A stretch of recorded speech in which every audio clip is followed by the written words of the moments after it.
On that bitter December night, as the snowfall intensified, 11-year-old Tommy Williams sat behind his makeshift drum kit. He pulled off his gloves, blowing on his fingers to warm them, unaware that a large black Mercedes had slowed down and stopped at the corner. The man inside the car had heard thousands of drummers over his 50-year career, but this child's rhythm was completely different. However, Ozzy Osbourne didn't yet know that every note this boy played was actually a cry for help. "Stop here, Marcus." "Wait," Ozzy told his driver, his voice loud enough to catch Sharon's attention. When Ozzy rolled down the window, he realized the child was playing the drum part to War Pigs perfectly. But this wasn't just a technical performance. There seemed to be pain and determination in every beat the child struck. "Bloody hell! How does this kid know this song?" he muttered to himself. Sharon touched her husband's arm. "Ozzy, what's wrong? Why did we stop?" Tommy's story had actually begun 3 months earlier, on that terrible day when his mother came out of her doctor's appointment. When Sarah Williams was diagnosed with lung cancer, Tommy's world was turned completely upside down.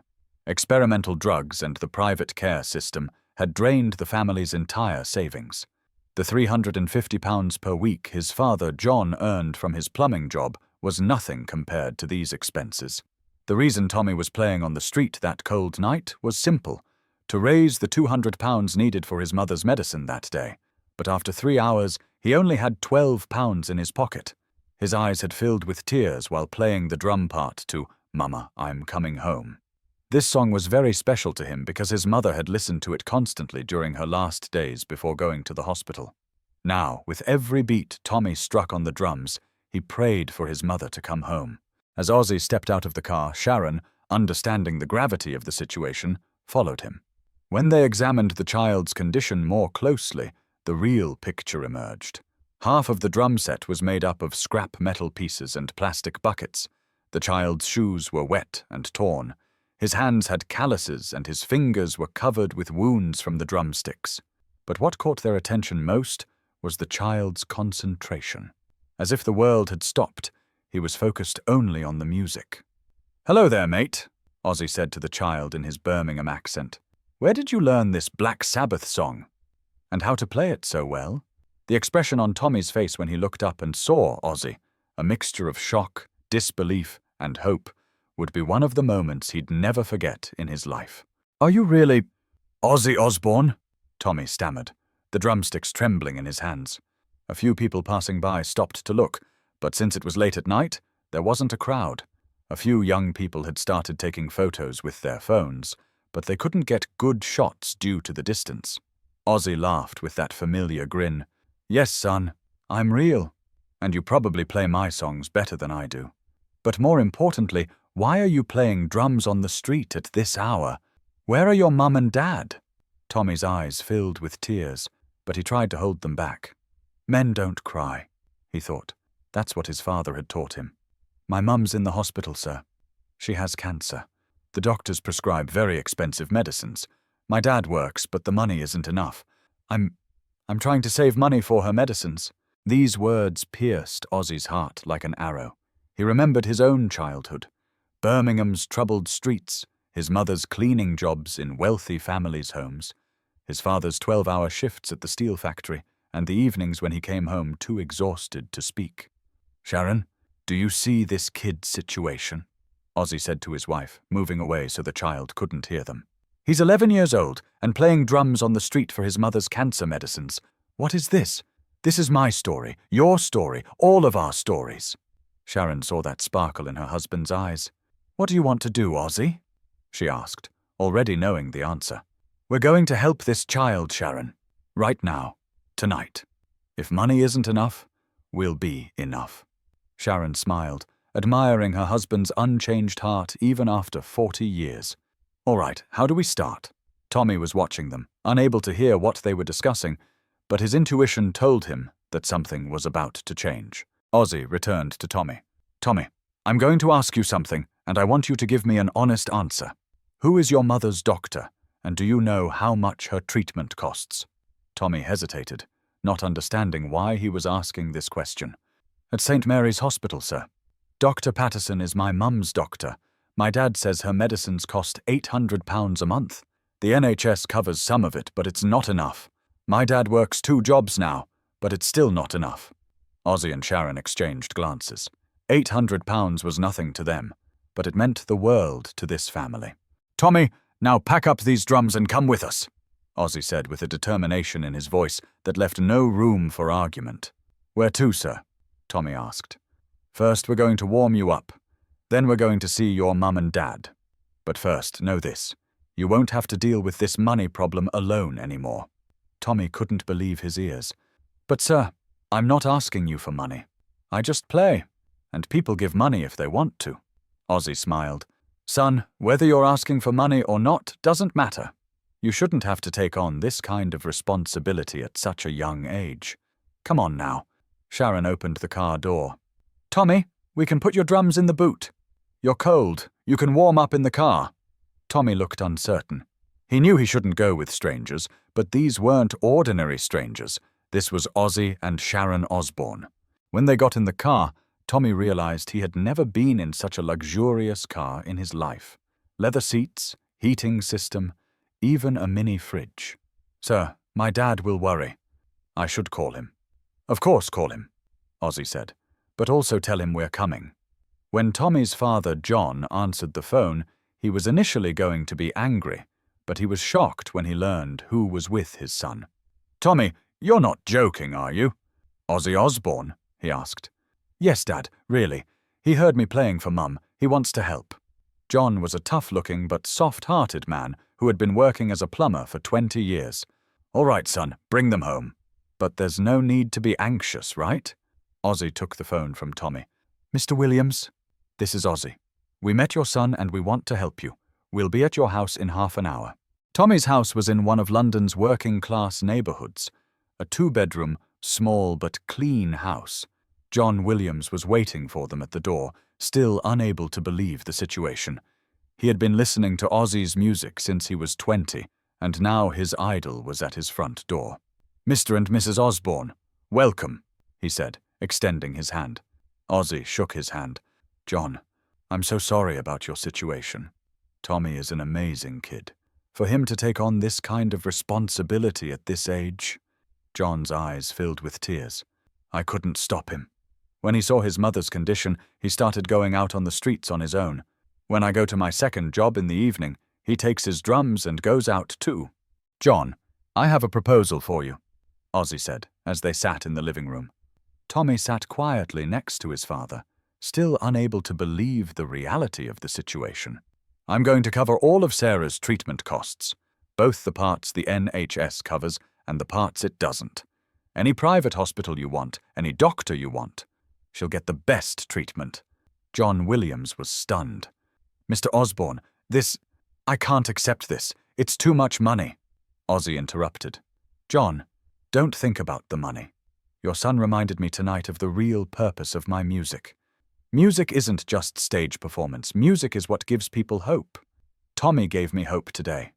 Sharon added, "I'm also a cancer survivor, John. I know how difficult this process is, both for the patient and for the family. You're not alone." The next morning at 9 o'clock, Ozzy, Sharon, Tommy, and John all entered Sarah Williams' room at St. Mary's Hospital together. Sarah had lost a lot of weight from the chemotherapy sessions, but her eyes lit up when she saw her son and these unexpected visitors. "Tommy, who are these people, son?" she asked, her voice filled with both curiosity and amazement. "Mum, this is Ozzy Osbourne. We met last night when I was playing on the street. He wants to help you." Sarah couldn't believe it. "Ozzy Osbourne? The Ozzy Osbourne?" Ozzy laughed. "Yes, Sarah, the Ozzy Osbourne. But more importantly, your son is an incredibly talented child. And last night, he formed a very strong bond with me through music. When he was playing on those streets, he wasn't just collecting money, he was telling his own story." Sarah's eyes filled with tears. Dr. Patterson entered the room at that moment, surprised to see this crowd. Ozzy introduced himself and asked for detailed information about Sarah's treatment. Dr. Patterson was initially surprised, but then explained the situation. "If we use private treatment options, the recovery rate goes up to 85%. but the cost is really high. There's no such thing as a cost problem anymore, Doctor, Ozzy said with determination. Start the best treatment. I'll cover all the expenses. That afternoon, Ozzy's lawyers came to the hospital and made the necessary arrangements. All costs of Sarah Williams' treatment would be covered by Ozzy Osbourne's account. Tommy couldn't fully grasp the magnitude of the situation, but he could see the relief on his mother's face. As they left the hospital, Ozzy made Tommy a special offer. Tommy, would you like to rehearse with me and professional musicians on weekends? I can see you're talented, and this talent should be developed. Tommy's eyes sparkled, but he hesitated. But sir, I only play as a hobby. I'm not professional. Ozzy smiled. Nobody is born professional, son. Everyone becomes professional by learning and practicing. If you can play War Pigs at 11 years old, imagine what you could do at 18. Sharon added, Tommy, Ozzy's right. Talented children need opportunities. We're giving you that opportunity. John Williams touched his son's shoulder. Tommy, don't miss this chance. Your mother would want this too. 3 weeks later, Tommy began his first rehearsals at Ozzy's private music studio. The studio had the most technologically advanced equipment in the world. There were drum sets, amplifiers, and recording devices that Tommy had never seen in his life. Welcome to the studio, Tommy, Ozzy said. This is my second home. I've recorded all my songs here since Black Sabbath. Tommy looked around in admiration. Sir, this place is like a museum. This drum set! Ozzy excitedly interrupted. That drum set was used on the Paranoid album. Bill Ward played it. Now you're going to play it. In the first rehearsal session, it became clear that Tommy's talent was raw but real. The professional musicians Ozzy had invited, guitarist Dave Murray and bassist Steve Harris, immediately noticed the child's potential. This kid is a natural talent, Dave said. He has technical shortcomings, but his musicality is perfect. Steve added, his command of rhythm is incredible for his age. With the right education, he'll go very far. Ozzy listened proudly. Tommy, these men are some of the world's best musicians, and they're saying good things about you. Tommy smiled shyly. Thank you, sir. I'll work harder. From that day on, Tommy began training at Ozzy's studio 3 days a week. Professional drum lessons, rhythm studies, and most importantly, learning different music genres. Ozzy personally told Tommy about the history of rock music, teaching him different artists' drumming styles. At home, his mother had begun to see positive results from her treatment. According to the latest reports from Dr. Patterson, the cancer cells had decreased by 70%. Mum, you're getting better! Tommy rejoiced. Sarah hugged her son. Yes, son, and it's thanks to your courage. 2 months later, Ozzy announced that he was organizing a charity concert at the Royal Albert Hall. The concert proceeds would go to child cancer patients, but the real surprise would happen at the opening of the concert. Tommy, would you like to play alongside me at this concert? Ozzy asked. Tommy's heart was beating wildly, but he said with determination, Yes, sir, I'm ready. Then the reality hit him. Wait, sir, the Royal Albert Hall? That means 5,000 people will be watching me? His voice trembled slightly with excitement and nervousness. What if I mess up in front of all those people? Ozzy smiled reassuringly. Tommy, you won't be alone up there. I'll be right next to you. And those people aren't coming to judge you. They're coming to witness something beautiful. Tommy took a deep breath. Then let's start working. The stage is mine in 2 weeks. The final rehearsals before the concert were intense. Tommy was training 4 hours a day with professional drummer Marcus. Tommy, the way to overcome stage fright is to be very well prepared, Marcus would say. You're preparing very well. When you get on stage, everything will come naturally. Tommy's confidence was growing every day. His mother had now been discharged from the hospital and was continuing her treatment at home. Mum, I'm going to play at the Royal Albert Hall, he had said excitedly. Sarah could see the sparkle in her son's eyes. Son, you're my hero. When the concert night arrived, the Royal Albert Hall was completely packed.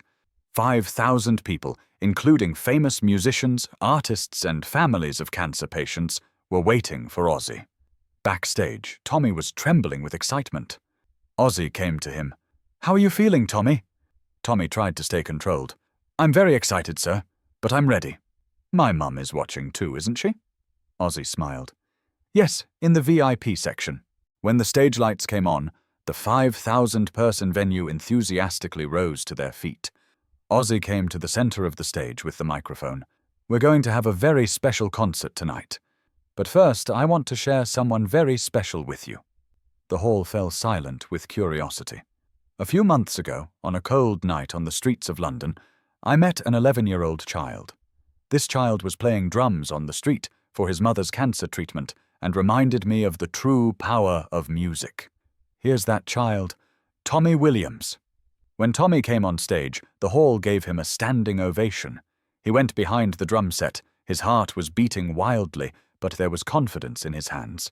At the first beat, the hall fell completely silent. Tommy's drumming was one of the most powerful moments of the night.